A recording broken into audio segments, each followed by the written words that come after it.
Shut up and sit down.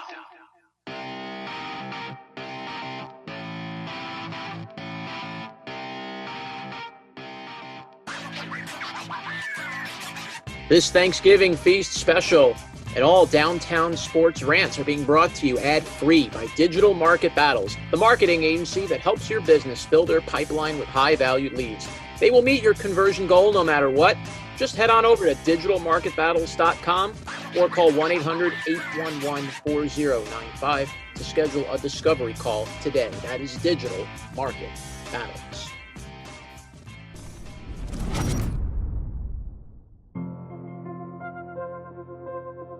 It is Thanksgiving week. Our plates are nice and full. We got a top 10 to go through, ladies and gents. Ad-free, just for you. We got the turkey. We got the stuffing. We got the cranberry sauce in the sides. And we got some NFL football to go through just for you guys. It's a Thanksgiving special. This is Downtown Sports. I am the mouth of the South, John Schiavone, along with my co-host, the Beast of the East, Jonathan Cariente. This is Downtown Sports. This is where sports come home. And this is where we're going to be featuring the great work that our statistician, Chris DeLarge, and his assistant, Tony Mainville, what they've done with this top 10 list, what they've done with this four-piece combo that we premiered last week with Iron Eagle. Great stuff, but Beast, we got a two-part ad-free, straight-up, live-to-tape broadcast. We start with a top 10. What's going on, Beast? All right, it's a very wild top 10, a little different than last time. Let's begin with number 10 on our 10. The Las Vegas Raiders come in there at number 10 following a very tough loss to the Kansas City Chiefs, but they showed you something. They were one of the only teams that have challenged the Chiefs this year and really took them to the limit. I'll tell you how they challenged them. Right up the middle. The Raiders' strength is right up the middle. Every play they run, don't you notice how they're not really cutting to cut back lanes? You're not seeing like wide tosses, jet sweep things to try to get the defense to move laterally. No. The Raiders play straight ahead football. They're running it down your throat behind their big three offensive linemen straight in the middle, and then they're throwing it vertically with Carr. That's how you stop Spagnuolo's blitzing defense. But only problem was Pat Mahomes is just better, and the Chiefs' offense is just better, and the Raiders' defense needed one more stop than they got. That's what happened. He threw only his second interception all season. And both have been against the Raiders. How crazy is that? My goodness. Mahomes is having a quietly, even though the Chiefs have been struggling at certain points, Mahomes quietly is having just as good a season as he did last year. Not as flashy, but just as good. Number 9 on our top 10, the Arizona Cardinals. Coming off a tough Thursday night loss last week to the Seahawks, 28-21. The Cardinals now have dropped to third in the NFC West. Can you believe that? Yes, because when you lose the game, whoever was losing that game was going to drop to third in the NFC West. That's pretty much how that game was going. It was a game for first. And Arizona once again missed an opportunity to put their foot to Seattle's throat. Now, Arizona needed that game a lot more than Seattle did. Yeah. So the fact that Seattle got it is like icing on the cake because Seattle's getting healthier now. Yes. Now Seattle's defense is starting to look better. And now Arizona's starting to find out why everybody considered them a tier below the Seahawks. So yeah, Seattle's not to be taken lightly. I don't care how you slice it. They're getting Chris Carson back this coming Monday night. So the Seahawks are going to be a lot more dangerous now. Their defense is better now, too. The Cardinals aren't to be taken lightly either. Kyler Murray is Kyler Murray. However, we need to figure out if this kid has a spine. We're going to find out next week. Will the Cardinals be able to bounce back from a loss like that, Or does that go and tank their season? Because at this point, if they lose another game, they're out of playoff contention altogether. Yeah. Now they're in a different race. Well, They have to start winning. This is their playoffs right now. I'd say if you're a Cardinal fan and you're looking at this, you're going into week 11. Guess what? Week 12. This is the 12th week now. You're going into week 12. Guess what? Your playoffs begin now. You must win out pretty much. And they got a tough matchup with New England. They got to play Cam Newton. That's a trap game if there ever was a trap game. I can't believe I'm saying a Patriot game is a trap game. Well, that's 2020 for you. Next. Number 8 on our list, the New Orleans Saints. Taysom Hill, first game starting quarterback. Was a little slow out of the gate to begin, but once Taysom Hill kind of found his footing, then he started throwing the ball like an NFL quarterback that we know, ripping deep throws, running 2 touchdowns in. That just upset you so damn much, didn't it, John? I remember you talking to me. My opponent on his fantasy team was allowed to consider him a tight end and put him in as a quarterback. Wait, what? Yeah. So the guy got double on Taysom Hill. Yeah. Taysom Hill was allowed, and even though he was named the starter days before this game, the fantasy league didn't have a problem with considering Taysom Hill as a tight end and a quarterback for that coming game against the Falcons. But yet now, just the day after the game, now Taysom Hill is no longer considered a tight end. Now he's a quarterback from here on. So wait a minute. So did you lose because of this? Yes. So how much money are you out? Oh, well, money will be determined at the end of the year. I've clinched my playoff spot regardless, so I don't have to worry. Thankfully, this isn't costing me a playoff.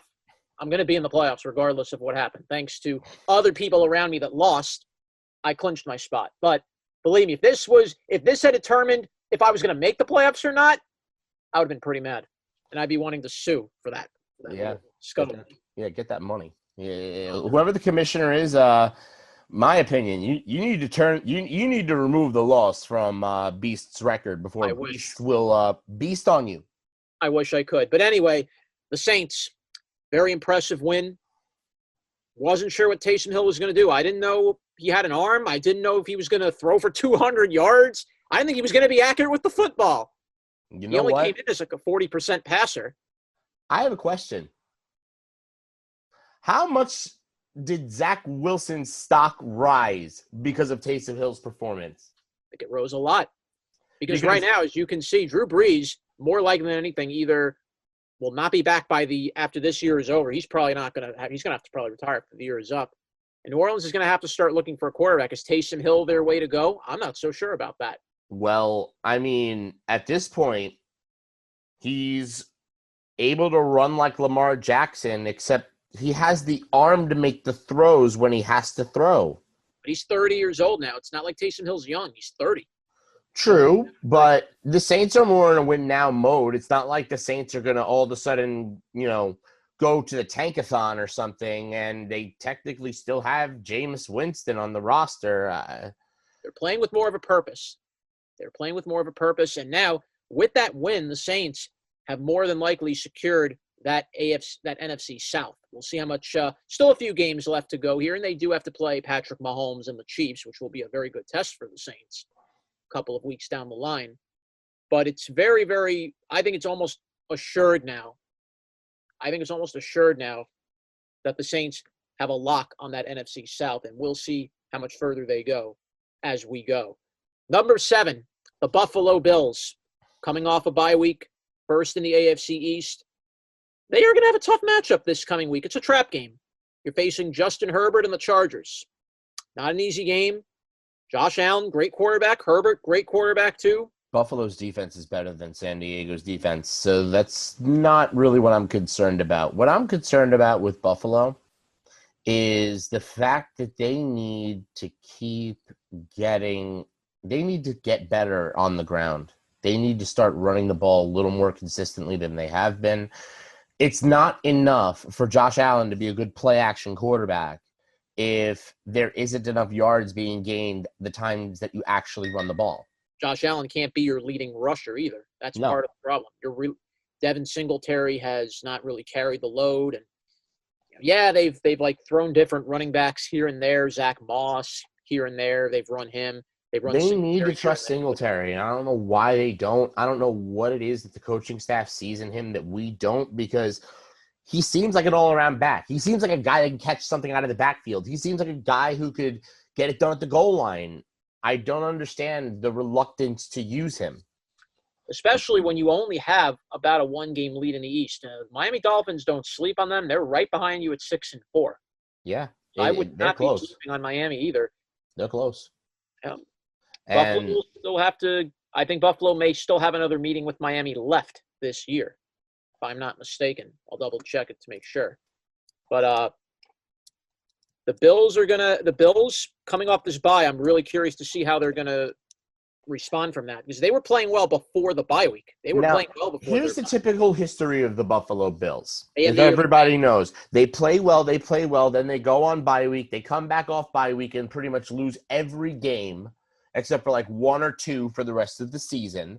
And that's generally been the Buffalo Bills' curse ever since Jim Kelly was their quarterback. So they're going to play Miami at the end of the year. Miami's who they finished the season with. Yeah, and I think it's going to be a matchup for the division title. I don't see Buffalo winning every other game they play besides the Miami game. I think Buffalo is maybe a 10-6, 11-5 team at the end of the day. They have, of their 6 remaining games, 3 of them are against relatively weak opponents. The Chargers, team you could easily score on. 49ers, been very depleted this year. They might be depleted, but that's a game, if I were Buffalo, I'd be very afraid to play. That defense is still not a joke. In Denver, you have Drew Lock. He's very up and down.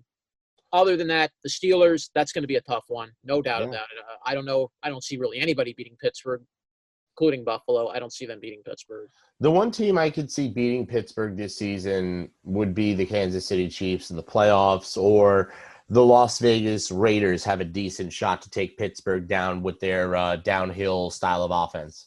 Yep. Number 6 on our top 10, the LA Rams. The first place LA Rams. Who would have thought the Rams would be first in the NFC West? Who would have thought that Jared Goff would have stepped up and we finally saw the dynamic passing attack again? Yeah, there was a pick. Who cares? Goff has to throw the football to his wideouts. You see, what we have in LA is a reverse issue of what we had in Buffalo, right? Goff was not throwing the football for whatever reason, I don't know. Because in this game, the Rams did exactly what they had to do, and Jared Goff stepped up and played like a big game quarterback. He did his job. He got the job done. He beat the best quarterback in the history of this game in a big game that determined playoff seeding for both of these teams. Now, the Rams are in the first place in the NFC West, but even if the positions were reversed and Seattle at 7-3 was in first, the Rams are in charge in the wild card scene now.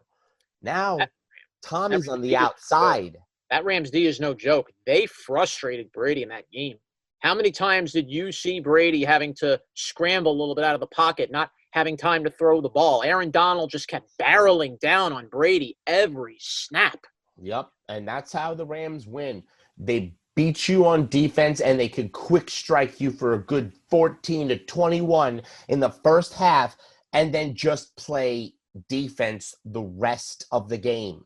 They don't have to be super successful. They just have to quick strike every once in a while. When Goff is on, they're dangerous. If Goff is completing passes like this. If Goff is on like that, the Rams are the best team in football. Without a doubt. If Goff plays like that, the Rams are the best team in football. They're one of the top play-action teams in the league.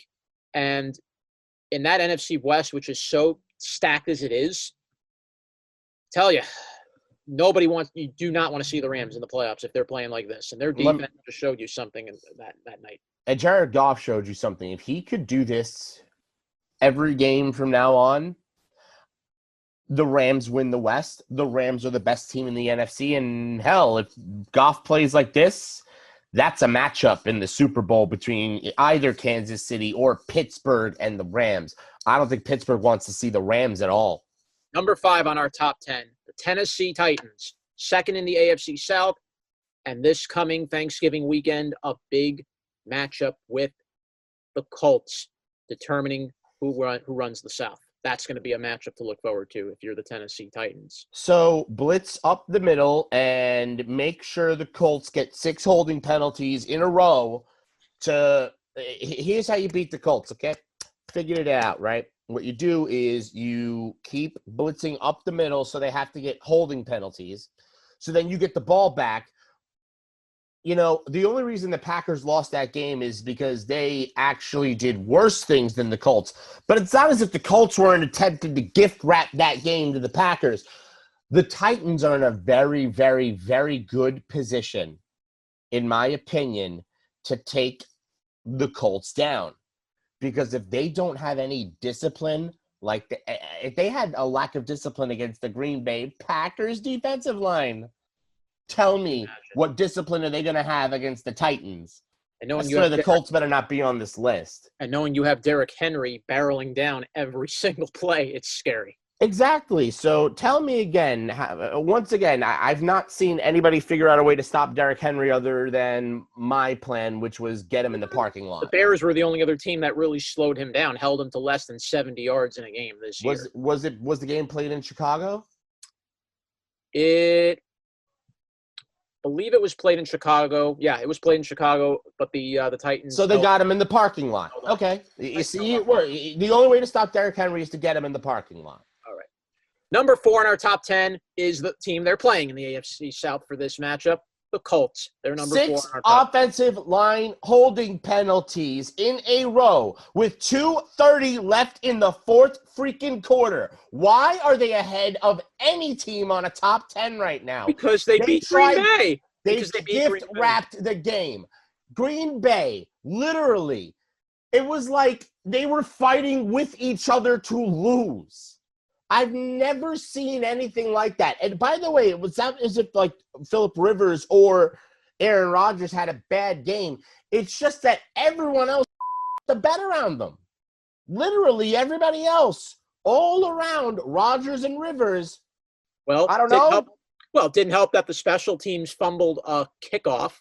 Didn't help that Marquez Valdes-Scantling couldn't hang on to a key reception in overtime and then turn the ball over and the other team gets a possession and they score. It's over. There you go. But somehow, some way, before overtime, the Colts tried to gift wrap this game. Well, they tried to gift wrap it. Well, I don't understand how you get 6 holding penalties in a row, 2 of them on the same. I think there were 3 offensive linemen on that line. If they lost the game because of all that, then they don't deserve to be on the top 10. If they had lost the game because of that, of course, we wouldn't see them here on this list. They'd probably be all the way down. We wouldn't be talking about it. Maybe they'd be an honorable. I don't put them ahead of the Titans, though. I don't put them ahead of the Titans right now. Well, they're only ahead of them now because they are in first place and the Titans are in second. I understand that. But you can't tell me that you rank the Colts higher than the Titans right now, especially after that. If the Colts have a performance where they give up 6 holding penalties in a row to the point where the opposing team is denying the penalties to accept the timeout and the loss of down, you're going to lose the game. Well, we're going to see what happens when they take on the Titans this weekend. This should be a very this will really tell us who the king of the AFC South is. Mm-hmm. We're going to know who the king of that division is going to be. We'll find out. Number 3 on our top 10, the Seattle Seahawks. We just talked about them. They're now second in the NFC West. Wait a minute. Hold up. But I thought we were putting Indy above of Tennessee because they were top in the division. So if that's the case, why is LA 6 and Seattle 3? Well, I guess you look at Seattle's big win over the Cardinals because they were a team that had struggled. Their defense didn't show up when it mattered. Finally did against Arizona. You shut down Kyler Murray from running the ball. You shut down the running game of Arizona, which is top in the league. Okay, so if we're giving people brownie points, then I'm giving people poopy points. So literally, Indianapolis should not be above Tennessee on this list right now. I digress. Go on. I agree with Seattle being 3 because it makes sense that Seattle's 3 because they're getting healthier. They're getting better. And we're now have games left. They still have games in hand. They still have a couple more games. Still have tougher opponents, Seattle does. I believe they're almost about done playing their own division fully now. They split with the Rams. They split with the Cardinals. The Niners, I think they took that series 2-0. We'll double-check it to make sure. But Seattle's going to be a team to really look out for. Russell Wilson, when he's on, you're not going to beat Russell Wilson when he's on. Number 2 on our hold list. on. I disagree with that because if we see a Jared Goff like we saw against Tampa, a Jared Goff firing on all cylinders with that Rams offense, firing on all cylinders with the Rams defense the way it is, talent for talent, if Goff plays like he's supposed to, the Rams are a better team than the Seahawks. This is not a knock on Russell Wilson. I just haven't seen Jared Goff do it in a year. I'll tell you what. The Seahawks do have one more meeting with the Rams left. It'll be Christmas. Be ready for that. That's going to be a war. Christmas showdown in Seattle, Seahawks-Rams, determining who possibly could take the NFC West. It might be a bird massacre. Oh, well, let's see where we go from there. Moving on to number 2 on our top 10, it's the Kansas City Chiefs, number 1 in the AFC West. Huge win over the Raiders Sunday night. The best quarterback in football is the best quarterback in football today. Talent-wise, the best quarterback in football today is Pat Mahomes. It's scarier how much better he's playing this year than he did a year ago. It's scary. And he's doing it quietly, too. He's not making those big splash plays. We're now used to this. Instead of us being amazed by Pat Mahomes, I want to apologize to him because I kind of feel bad because I've now gotten used to this from him. I've gotten used to greatness, used to these plays. Now, if he doesn't do this, I say, wait, what's wrong with Mahomes? Basically, all this amazing stuff he does every week has basically become regular now. Yes. Our perspective of him has changed. If Brady was the best of his generation, Mahomes is the best of his. Oh, yeah. Well, we know what to expect out of Mahomes. Now we have the expectations. He's gotten to the level of Rodgers. He's gotten to the level of Breeze. He's gotten to the level of Brady and Big Ben, period. Agreed. He's right up there at the upper echelon of great quarterbacks. Yes, he is. Official. Before we get to our number 1 pick, I want to go through our honorable mention. The Miami Dolphins. Talked about them very briefly. They quietly have put together a very nice season under Brian Flores. Tua got inserted in as the quarterback a few weeks ago. Although this past week, Tua had to sit, got benched for the final half of the game, the last quarter or so. Ryan Fitzpatrick was brought in there to try to rally the troops. Miami fell in that game, 20-13. Tua will be back in there next week. But you definitely saw maybe a little way of how the Dolphins are going to go about things and working with their new quarterback. You know what's funny? You know what's real funny? I love how the rebuilding year where they're teaching Tua lessons and getting him prepared for his NFL career. I love how the Dolphins are treating this year like an experiment and they're still one of the top teams in their division. They can still win the division. And this was the rebuilding year. Imagine next year when they expect to win. The AFC East is changing, ladies and gents. This is finally going to be a fun division. We're actually going to have a team to compete for the division aside from the Colts in the late 90s. Yes. Remember when they were in the AFC East? That was the last time the Patriots were challenged. Yeah. Our number 1 team on our top 10, well, no surprise, Pittsburgh Steelers, undefeated, 10-0. And it really just has not looked like any team has come close to stopping them. They played defense like they did in the mid-2000s. They have 2 Palomalus out there now instead of just 1. And then Claypool is their new Antonio Brown. They just find these people out of nowhere, pick them out of seemingly thin air, and then here's Ben Roethlisberger, like the puppet master that he is. Everybody's in the right spot. The ball's right on time. There is trust in that offense, and there is trust in Ben Roethlisberger. And when you see that offense play so cohesively every single week, it's not pretty. It's not the prettiest offense out there. It's just effective. when you have a secondary in T.J. Watt, linebacker Renee, you have Bud Dupree, and you have Joe Hayden. Just a vicious three people on defense alone. Think about it this way. They're pressuring the quarterback. Quarterback makes bad throw. And then there's at least two corners that jump routes to pick routes off. And by the way, if they don't pick the route off, here's the safety barreling into the receiver to jar the ball loose upon catching it. Yeah. That's Pittsburgh.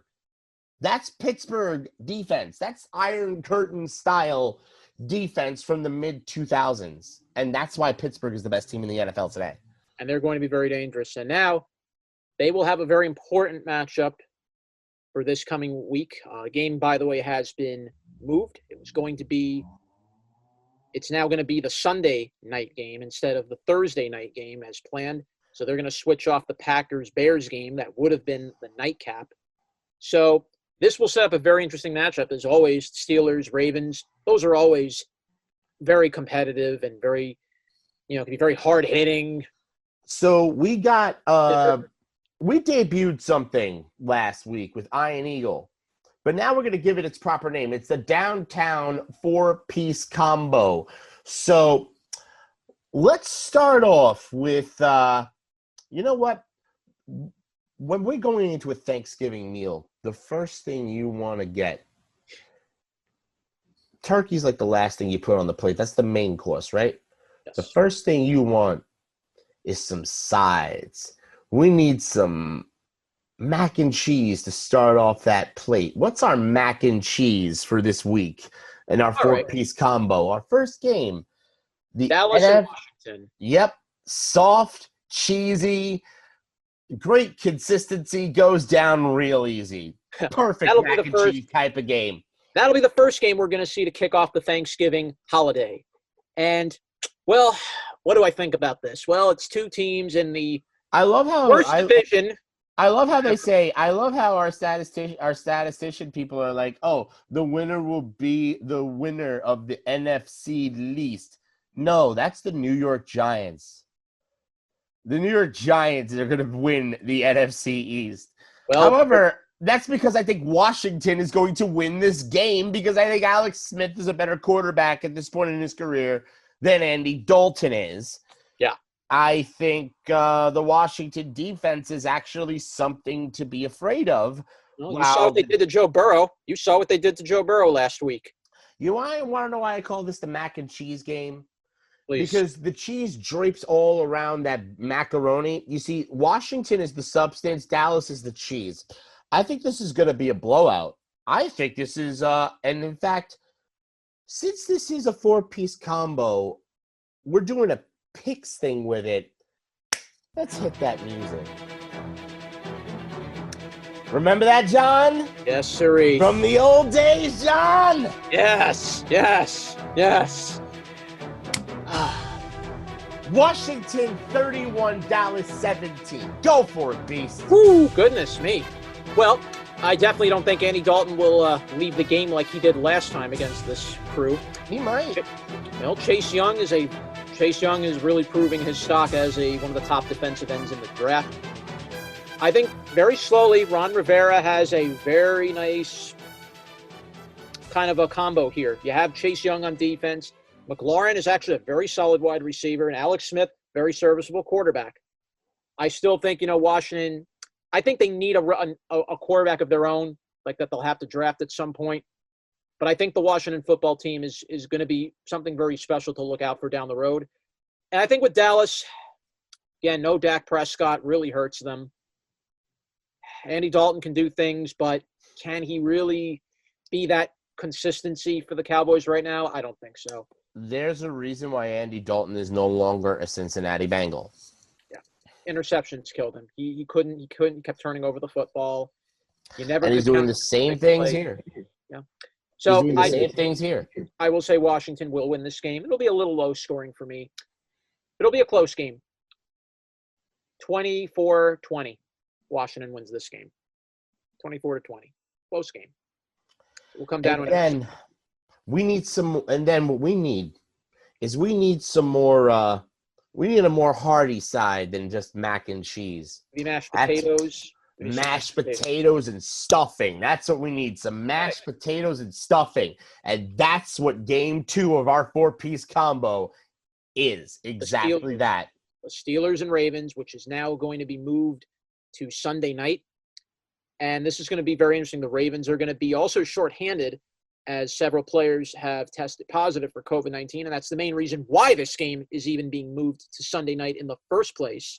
We're not even sure this is going to stand at Sunday night. We need to see how the spread on these two teams take place. Well, it's official. The game is being moved to Sunday. There's no dodging it. It got moved because of this COVID. And of course. What I'm saying is, will we even play it Sunday? Are the cases isolated? We have no idea at this point. No. But right now, let's assume if the virus allows, because we want to be positive here.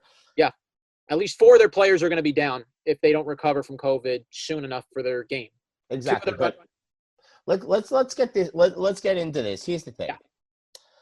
The Ravens need this game a lot more than Pittsburgh does. That's first. Heck yeah, they need it. Their season's on the line. Yeah. That's why I call this a hearty side dish, because I can't really sink my teeth too much into this game, but it needs to have that texture and consistency that goes well with that Thanksgiving weekend diet of football, right? This is going to be a hard-hitting, hard-played game.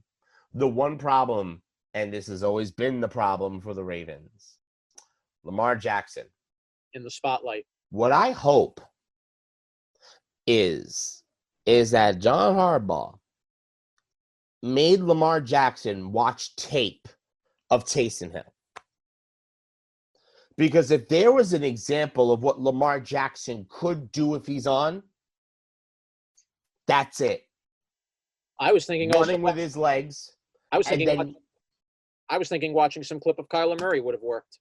That too, but let's get him to the let's take him on levels here, okay? Taysom Hill, fair. Let's take him on levels, because right now we need to break down Lamar Jackson to basically the bare bones of his game and rebuild him almost.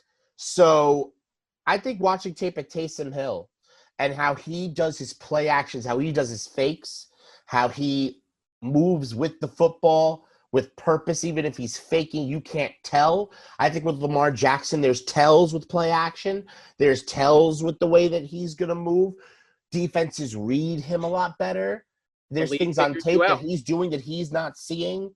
And I think watching Taysom Hill and having him imitate that might help him. Maybe not the throws or some of the decisions or anything like that, but just the purpose with which Taysom Hill moved with the football. Everything looked like it was real, whether it was or not.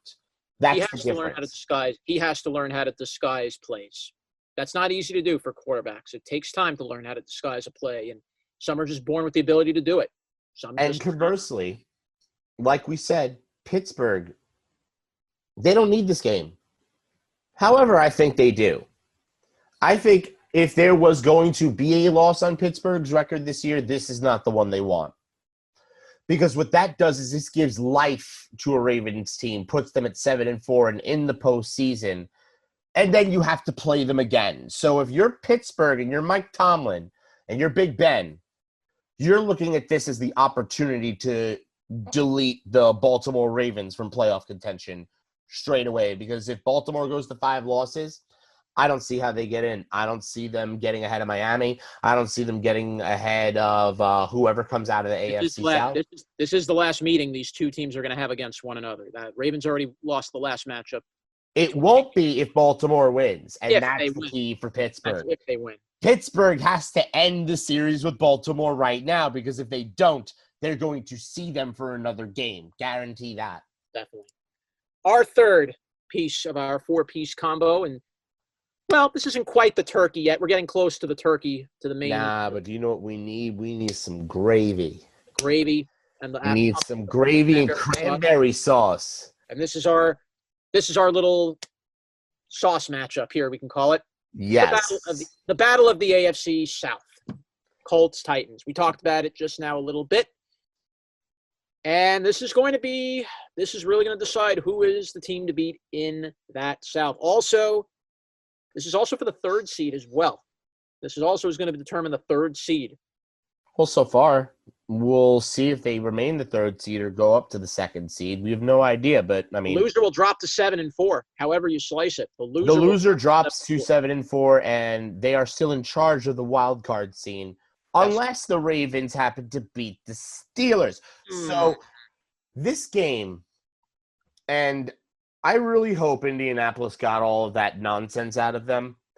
Because if they have 6 holding penalties in a row with 2 minutes and 30 seconds left to go in the game when they're trying to put the Titans away, they're not going to end up with the same result that they did against the Green Bay Packers. They're just not. And here's a very key ingredient here.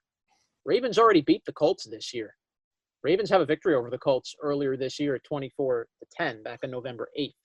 So if the Ravens win and the Colts were to drop this game, the Ravens could actually run that wild card ahead of the Colts. Then the Colts drop a little bit. So the Titans, once again, in terms of overall getting into the playoffs, they need this game a lot less than the Colts do. However, the Colts needed last week's game too, and they barely got it, only because Green Bay gift-wrapped it to them. Yes. Well, if the Colts play like that, they're not going to beat the Titans. Oh, no. No way. No way. Phillip Rivers has to get that offensive line back in sync with each other, because there's no reason, if you're in a almost practically empty stadium, that you should have holding calls like that. And now we go to our main course, the turkey. Kansas City, Tampa Bay, Brady, Mahomes, rematch of the AFC Championship. And this isn't just turkey. This isn't turkey breast. This isn't that dry piece of turkey. This is when you start carving from the leg and getting that dark meat, that juicy stuff. The drumsticks. Yep, the turkey drum. That's what that is. This is like you're sitting in front of the TV. You got the turkey drumstick in one hand, the can of Bud Light, because that's what NFL officially sponsors, in the other, I guess. I mean, maybe you want a beer, you don't want to have that many calories. And you're just, that's the game. Because you're going to see an offensive spectacle. Bruce Arians versus Andy Reid and Eric Bieniemy. That is going to be something to watch. Also, Todd Bowles versus Spagnuolo. That's the key matchup. Because let me tell you something. Spags knows how to shake Tom Brady. Yes. Tom Brady sleeps in his bed at night with Giselle. And Giselle has to cuddle him to sleep because Tom still has nightmares of Spags. He has visions of Tux and Umayoras dancing in his head. Yep. And stray hands and Kiwanuka. Oh yeah, we name them all. We can name them all. We can name all the nightmares he had, but the puppeteer behind the strings, the guy who was controlling all of them, that's who he has nightmares about.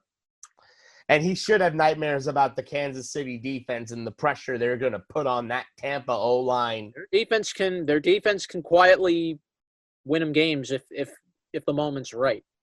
Yeah, and you see Kansas City, they don't care if you score points on them. That's not their problem. Their job is to try to get the ball back for their quarterback. They're not bend but don't break, give up yardage but don't give up the score. Obviously, they don't want to give up touchdowns and field goals if they could avoid it. However, they understand that even if they give up a touchdown, it's all right. They're getting hyped up to go back out there because their quarterback is going to pick them up. Guaranteed. Brady has been more turnover prone this year than at any point in his career. I've seen it. He's turning the ball over a lot more. Mahomes has barely turned it over at all. And that's going to be the key. Who will make the big mistake? Who will make the turnover, the interception, the fumble? And it just seems like the Buccaneers are more of that likely team to do it. They didn't run the ball at all last week against the Rams, barely if they did. Ronald Jones was non-existent. You didn't see much of Antonio Brown, got some throws his way, but Gronk was non-existent. The Bucs ran a way too Brady played badly. Offense. Brady did not play well against the Rams. He just didn't. Kansas City's defense is not the LA Rams defense. So I'm not expecting a similarly bad performance out of Tom Brady. No. I think the defense he's playing against is worse than the defense he played against last week. The key advantage, though, you're playing at Raymond James Stadium. This is not going to be an Arrowhead. It's going to be in Tampa, so this does play into the Bucs' advantage a little bit. I don't really understand how stadium advantage works anymore. I mean, aside from you being familiar with your own home field. There's going to be people there. It's not going to be an empty stadium. There's going to be fans. Sure. Not a lot, but there's going to be fans. Well, I guess they'll have the cannons, and they'll fire them, and then the Bucs will get riled up. But here's the thing. The KC defense is not as good as the Rams defense. Brady's going to have a better game against them. So it really does come down to, can Kansas City create a turnover? That's what they're going to be looking to do. They're looking to create turnovers, and they're looking to pick Brady. They're looking to hit Brady. They're looking to pressure Brady. The Tampa O-line needs to prepare for 5 men coming at them every single time. That's what they need to do. Before we wrap this baby up, we didn't go through our score prediction for the last 3 games. Let's do it very quick. For the Ravens-Steelers, who wins?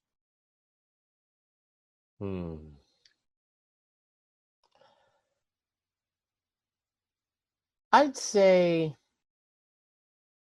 Pittsburgh, 17-14, low-scoring game. I'm going to say it's a low-scoring game, too. Call me nuts, and maybe this is the game Lamar Jackson finally wakes up. I'm going to say the Ravens win this game. 16-13. Low scoring will come down to a field goal. There we go. Titans and Colts, who do we have in this one? Tennessee.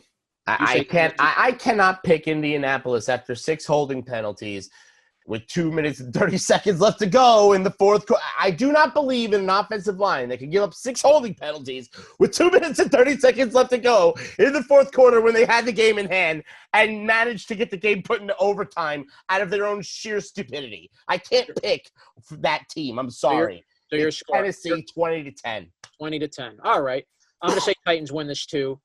Be a little higher scoring, but I think the Titans will win by the way they always do, come from behind. 24-21. You know how it's going to happen? The Colts are going to have 6 holding penalties, and Tennessee's going to get another try. And last but not least, Bucs and Chiefs. This is going to be interesting, but I think the turnovers are going to come back to bite the Buccaneers. Buccaneers are going to drop their 2nd game in a row. Chiefs win this game. It'll be high scoring, as we think it will be. 35-30, Kansas City. I think KC loses this game.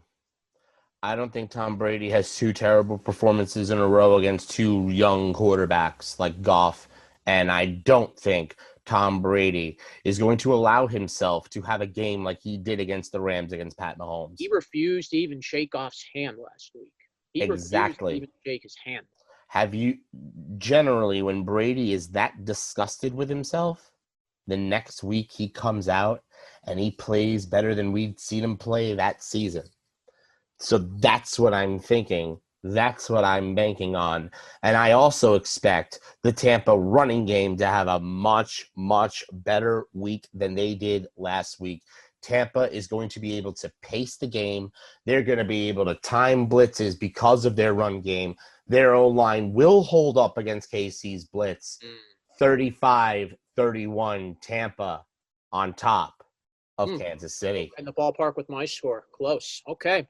Well, that's going to wrap up our top 10 and our 4-piece combo. I want to thank Chris DeLarge, as always, for providing this for us. And we will have a very interesting amount of games. Some very important matchups are on the line for this coming Thanksgiving weekend. So we hope you watch. We hope you enjoy. We hope you stay home. We hope you stay safe. You can hear us on 12 different platforms. We're on Anchor, Breaker, Spotify, Radio Public, Overcast, Pocket Casts, Google Podcasts, Apple Podcasts, Castbox, Bullhorn, Podbay, and ListenNotes. 12 platforms, episodes, and rants every Tuesday, Wednesday, as we will continue to move into the NFL season and more.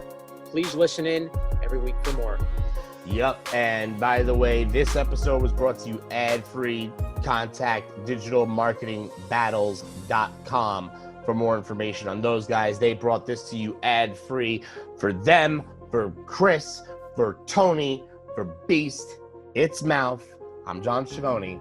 Thanks for listening. We out. Goodbye.